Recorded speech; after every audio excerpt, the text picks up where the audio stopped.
a sweatshirt, some trousers, more box pouches, mats, fabric to show. This is hashtag Friday Sews.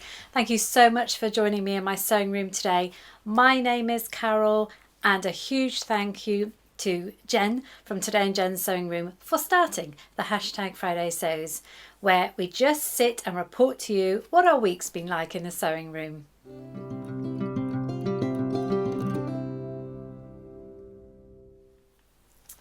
I had a comment last week in my Friday Sews saying that I was the only one that seemed to be doing hashtag Friday Sews anymore. That isn't true. What you have to do is go into the search bar of YouTube, type in hashtag Friday Sews, or reorder it all to date, and you'll get the latest. And I know I'm not the only one because I watch at least 16, I counted. So it's just, I know it's been going a long time, but it's just the most fabulous community. And it helped me start my channel. So what more can I say? So where should we start? I'm going to start on the sweatshirt because that was the first thing I made. Now, this was almost a kind of copying the look that ages ago I came across some sweatshirts in a shop, and they're basic sweatshirt, but they all had a little pocket, just one pocket on the side, and I knew I wanted to copy that. So I had some beautiful sweatshirt fabric.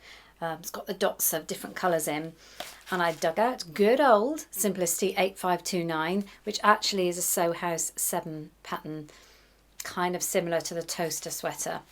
But I did the version here, and by pure chance, and I promise I haven't, I've just realised it's the one I'm wearing now, with the elasticated hemband.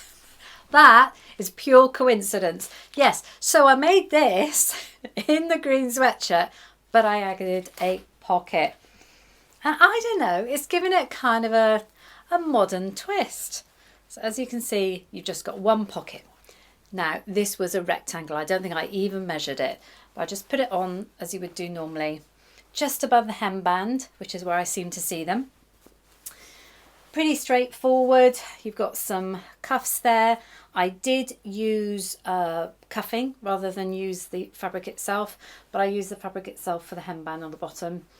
I did a lot of top stitching. As you can see, I just top stitched that, top stitch around the cuff. Oh, got the cuffing there as well. I'm really pleased with this. I absolutely love the colour, and I just liked adding that pocket detail, which I would do again in a flash. Obviously I will put me modelling it. So this pattern for me I reuse all the time. I've made the version with the neck, it's like a funny roll neck. It's kind of turned over neck. I used to do the one with a side split. Not a massive fan now. I think that trend maybe is gone.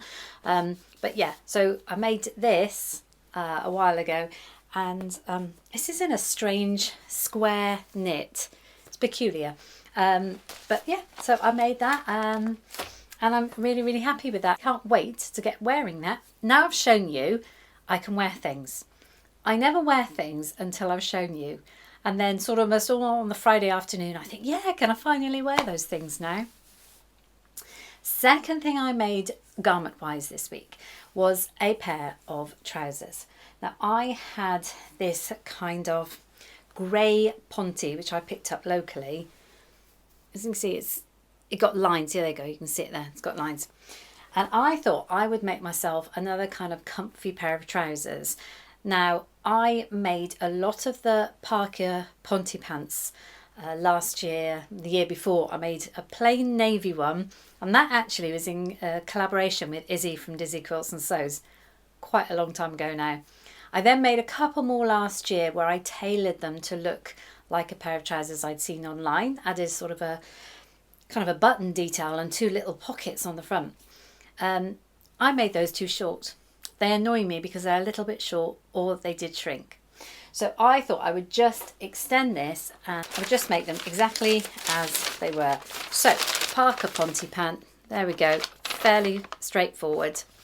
Now this is a fake pocket detail here, but I have actually put pockets on. When I made them a couple of years ago, I put pockets on, but I drew the pocket piece myself and it was too tiny. So it really used to annoy me. But this time I've gone deeper, and I'll get the piece and I'll show you in a minute. Also has one pocket on the back. Drives me insane. So I have 2 pockets. So as I said, it's got a fake pocket detail, but there is the split there. You're meant to just top stitch that down, but I have split it to create the pocket. And I think you can actually get the piece. I'm not sure, but I kind of did it myself. So if you're going to make a pocket like this, you need one piece like that, which matches up there. And then you need one to the original waistband, because that will be in your right fabric like that. And then if you turn over, you can see that you then create the pocket bag. So it is simple, and I am pretty sure that they do tell you how to do that, but I just did it myself. As you can see, this time I made a much bigger pocket. The original pocket was much smaller than that. So again, I will be showing you these probably indoors, because every time I go to film outside it's gone dark. But here they are in the glory. Now, because of the pocket pieces, I didn't want them to bag out. So, you know, when you got them on and they stick out. So I top stitch the pocket, sort of double top stitch the pocket there, so I know that they will stay in. So it created a kind of bit of a style lines. They do look awful and saggy when I'm not wearing them. 2 pockets on the back, not the one pocket. Elastic waist. Didn't really follow the instructions how to do it because I remember not liking it last time, so I just did it as normal. Deep hem using the cover stitch. And I've got myself a very comfy pair of Ponte trousers. These are the sort of trousers that I use for travelling. So very, very happy with those. 2 garments sewn this week, really pleased with them. If you watched last week, you'll know that I started making some box pouches. I found a tutorial where I used kind of a few tutorials, but one of them was quite tricky and quite fiddly. Sob story, I've now got arthritis in my thumb. So I found that actually really hard to kind of, you know, put together and hold together. So I was looking for different ways to do it. I did make one for my daughter-in-law for her birthday, which is next week, and I absolutely loved it. And I was so sad to see that go, but I'll put a picture in, maybe of me filming doing a twirl. But I was really pleased with that one. And I then went on to make 2 more. I'm kind of experimenting in the quilting. This time I did double batting, which seemed to work quite well. Now, the next time I'm going to show you are exactly the same fabric and sizes, but the way you do it is different, so it's created a different shape, which is quite interesting. So we have this one here, as I've been doing it before, where the joins are on the ends. If you can, yeah, you kind of join them in the end, like I showed you last week. So that's the new one. I really do like these. These are going to be gifts, so for people that don't watch the channel, so that's easy. So that was one, but this is the same fabric, same size, but a different method. As you can see, the zip ends just on the top rather than tucking over. And I actually can't decide which I like best. This was easier to sew. Now I got this, I will link the tutorial down below, but I got this from one of those, you know, channels where they just show you how to make something with lovely music in the background and you just follow what they do. No words. But that was quite interesting because it was actually easier to do the corners on this one. But to my surprise, it meant that the zip didn't go all the way down, which I wasn't expecting. So exactly the same fabrics, but a very different shape with exactly the same dimensions. Interesting. And now I can't decide which one I prefer. So that was fiddling around, but as I say, they're for gifts. Not going to matter. The 2 people that don't even know each other, so they won't be able to compare them. Right, what else did I do this week? I had to have some dental work on Tuesday and I was feeling very, very sorry for myself. So I came home and I retreated to my sewing room. I thought, let's do something fun and easy. So I made some drinks coasters for Christmas. I had some fat quarters. Have you ever made these? You just need, well, I used a 4.5 square of a fat quarter or scraps. You cut 5 of them, 1, 2, 3, 4, they're the folded ones. You've got one on the back, you've got some batting. It's just a fun little project to do, and I've got these nice little Christmas coasters. I may well do some more for gifts because I think that with kind of a red ribbon round be perfect. So I had a bit of fun, feeling sorry for myself in the sewing room. I have a lovely friend on YouTube called Grace, who has the channel So Lovely with Grace. And I have met that lovely lady twice, I think. Once in a sewing expo years ago when I first started doing Friday sews. And then a couple of years ago, I met with her and her husband. And we keep in touch, as we all do, in this wonderful community we've got. But she has an embroidery machine. She knows I have an embroidery machine, but her machine is wonderful and huge, and mine, I'm always moaning about, has a small hoop, a 4x4 hoop. But she very kindly sent me some designs this week, so I was really happy about that, where you just, oh gosh, I can't, like lace designs, I can't remember what she calls them. So I had a go at one. We used to do it on soluble stabilizer, and it's the sewing machine. Now, I think I've got one, so I think she's given me one before, but now I have the design for it. So I did that on my embroidery machine. It took 15 minutes, which is quite a long time for one design. But I am so pleased with the way it came out because I've never done one of these before. She sent me a lovely pumpkin and a snowflake as well. So I'm going to have fun doing that. But there you go, Grace. I made one. I'm now waiting for Amazon so I can have a key ring to go through it. But I'm really pleased with that little design. I also got some fabrics this week. One a mistake, but 2 I'm happy with. I want to make myself a pair of flannel or windsiette, as we used to call it, just sort of lounge around trousers for winter. And I saw this bit of Robert Kaufman flannel on Minerva. Stupid me, it was only a metre left and I ordered a metre. And I forget that flannel is a lot narrower than other fabrics. So I have a metre of this and absolutely no way am I going to make 8 pair of trousers out of that. So I will have to put that aside for now. I have managed to get another quantity of fabric. Actually, I've used my Sew, which is the name of the company, their voucher that I won in the Instagram challenge, the Sew Phoenix. So that should be coming next week, but put that one aside. Bought a lovely piece of cotton jersey to make myself some sort of stars, so we could say it's Christmassy kind of PJs because my others are getting tired, so bought that. And I have a Christmas meal to go to where you have to wear festive wear, so I thought I'm just going to make myself an easy dress, and I got hold of a very bright piece of Christmas jersey. As you can see, it's got, you can't see it shining actually, but it's gold. It's got gold bits standing out and baubles and everything. So I'm going to make myself a kind of Christmas dress in that fabric. Notice any difference with the lights? Yep, I have my lights installed. I was really happy with them. I made a mistake first of all of buying daylight bulbs to go in there. That was horrible. 4 daylight bulbs just gave you an instant headache the minute you walked in here. I've now changed it to kind of warm white. I've got them pointing around the room. It's made such a difference. It's amazing.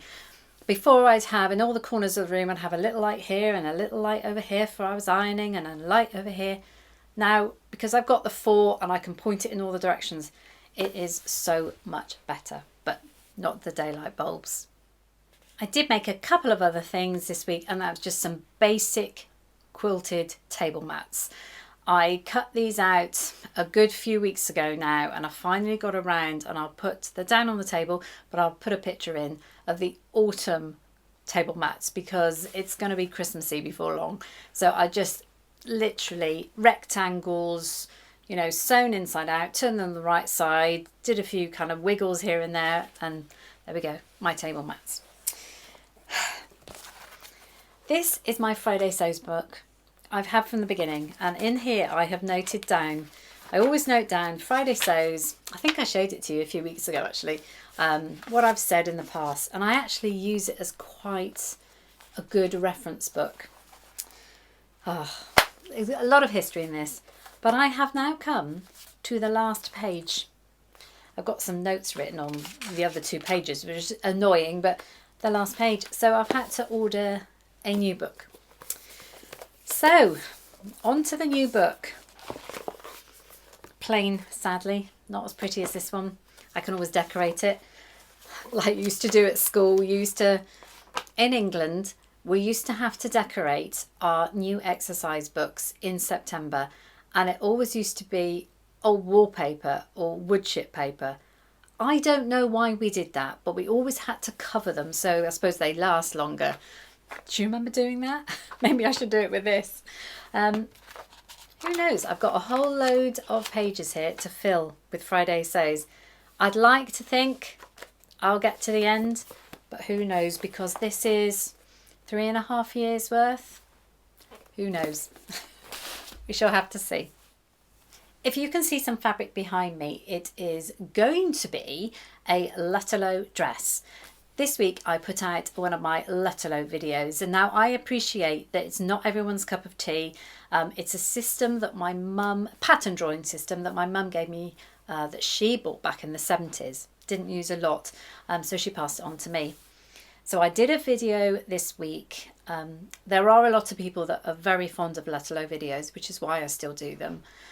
I did a really comprehensive I showed exactly how you draw it out, which I know, as I said, isn't interest to everybody. But look forward to a couple of weeks when this piece of fabric will hopefully turn into kind of a wintry dress. So I've done part 1 where I explain the system, and part 2 will be me sewing this dress up. So if you haven't caught that and you are interested in the Lutterloh, then I will put the link down below in the description box, and I'll also put the link up above. But thank you to anyone that watched it, even if I know they haven't got the system, but sometimes it is quite interesting to watch how it all magically works. So as I come to the end of this Friday Sews and this book, the only things left I have to tell you are the photos I will put at the end are the holiday photos from a couple of weeks ago when we went to the Canary Islands with the grandsons and my daughter and her husband. So the weather was beautiful, and since we've come back to the UK we've had dark, rain, a couple of bits of sun here and there, but very different. So I will put those photos at the end. Now, what are we doing this weekend? I'm being home alone, except I'll be looking after my daughter's dog. My husband is off travelling for work. My daughter and her husband are away for the weekend with the family, so it's just me and the dog. So what does that mean? You know I'm smiling. You know why I'm smiling, because it means I can sew. I can sew all day, all night, to my heart's content. So he's going to be away all week, so I'm hoping to get a lot of things done. So all that's left for me to say is thank you so much for watching. I really appreciate your company. I love chatting with you in the comments. Have a wonderful weekend and week ahead. As I said, I'm smiling. I can be sewing. Thank you again. I will see you soon. Goodbye for now.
you.